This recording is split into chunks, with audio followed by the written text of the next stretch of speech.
Roll the camera. Okay.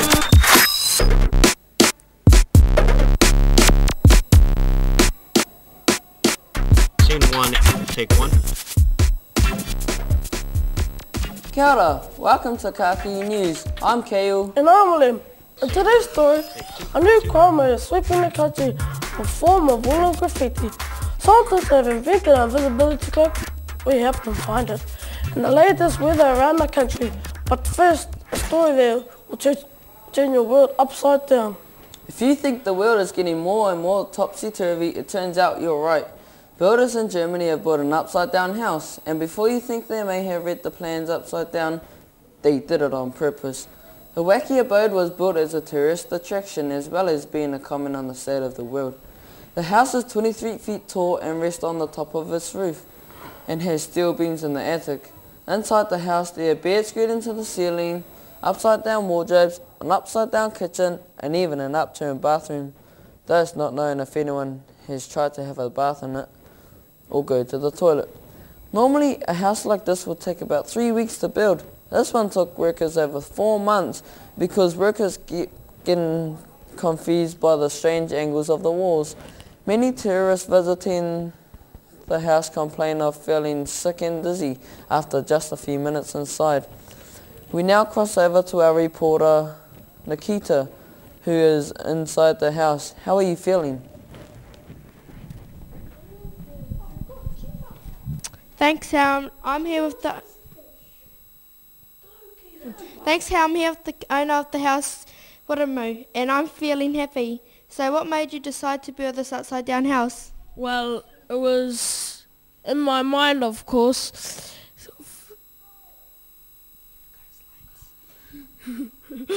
Well, it was in my mind, of course, to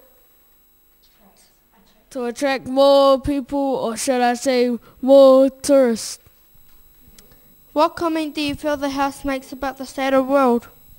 The world feels upside down to me.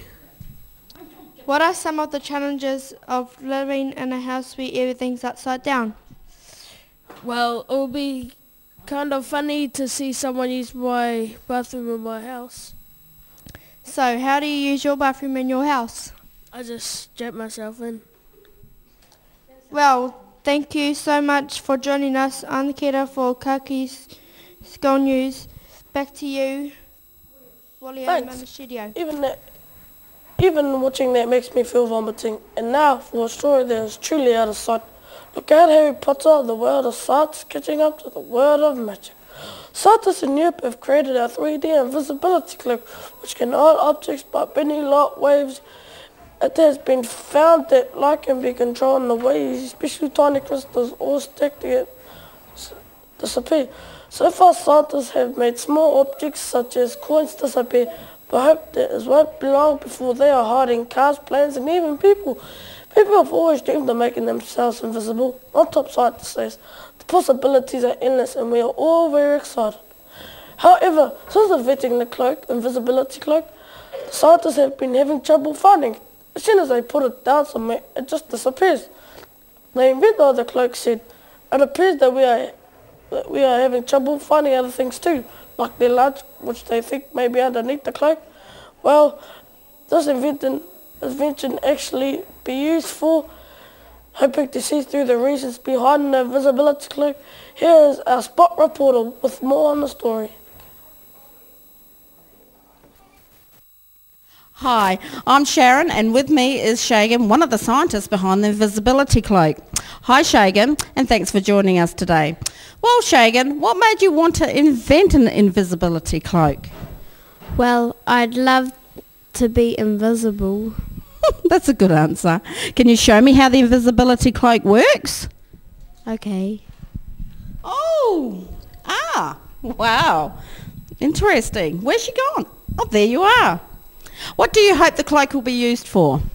To play hide and seek and hide from people. Original. Well, Shagan, do you think this is just going to be a one-off cloak, or do you think there are going to be more things to come? Well, I have a pair of shoes to go with it. That'll be interesting, won't it, ladies? Well, that makes things very clear. Thanks for joining us.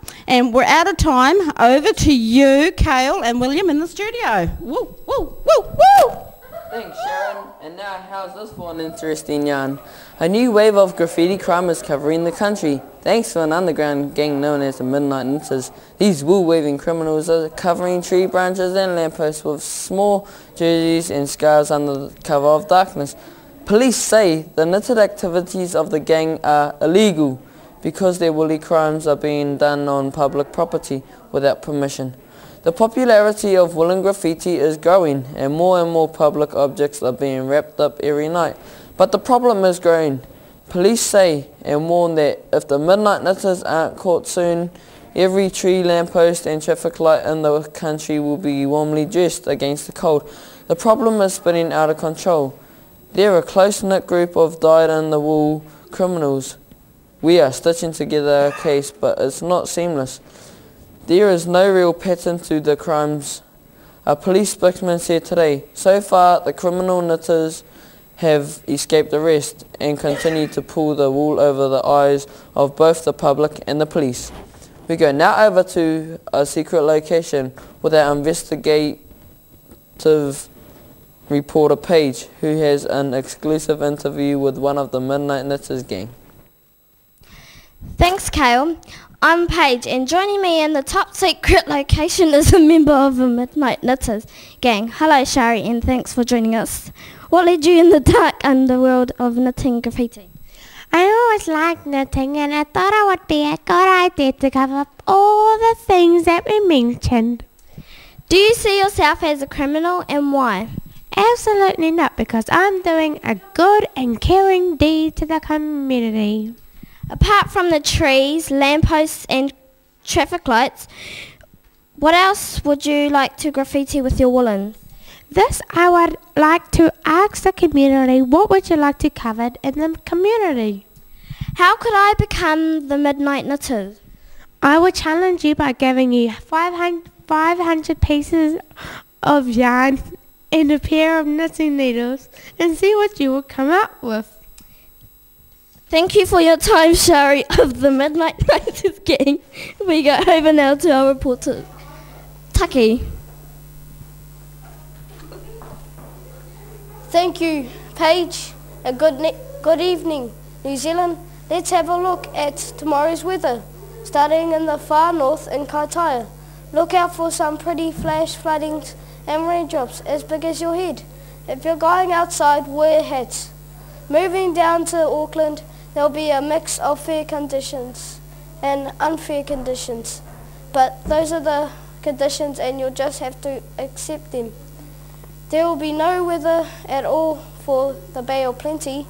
It takes a short holiday, but it is expected to be back for the weekend. In Napier and Hastings, the weather will be sometimes be changeable and sometimes not. We have really no idea what will happen there in Taranaki. A mild depression brings with it a very dull day with no highlights at all. It will be overcast and gloomy all morning, but things should cheer up by the evening, so don't worry, everything will be fine. Wellington will have another capital day. There will be no wind at all. Conditions will be so pleasant they'll actually be extreme. In the top of the South Island, Kaikoura can expect to have a good day, meeting friends for lunch, going for a swim and reading the newspaper, but try to stay indoors as the weather will be just terrible. A real mix of Christchurch, which will have some unreasonable rainfall and some sensible wind, moderate thunderstorms and some very angry snow. And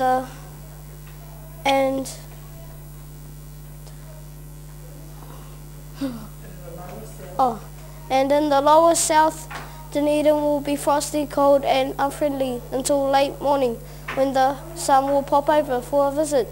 Everybody likes sun. That's all from me. Remember, if it's raining outside, that's the weather for you. Good night, New Zealand. Now it's back to the news desk with Kale and William. Thanks, Taki. But that's all we have time for. We hope you've enjoyed this evening podcast. Thank you all for watching, and we'll see you next time. Until then, I'm William. And I'm Kale. That's it for Kakahi News. Goodbye. Ladies and gentlemen, Roll the camera. Okay.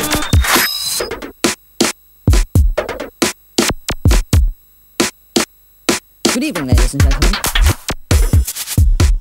Tonight we are featuring an interview with a very peculiar-looking gentleman. Scene 1, take 1.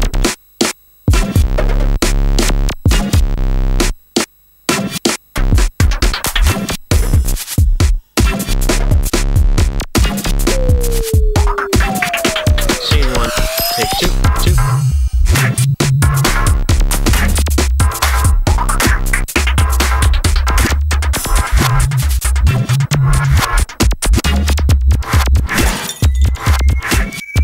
Take 2.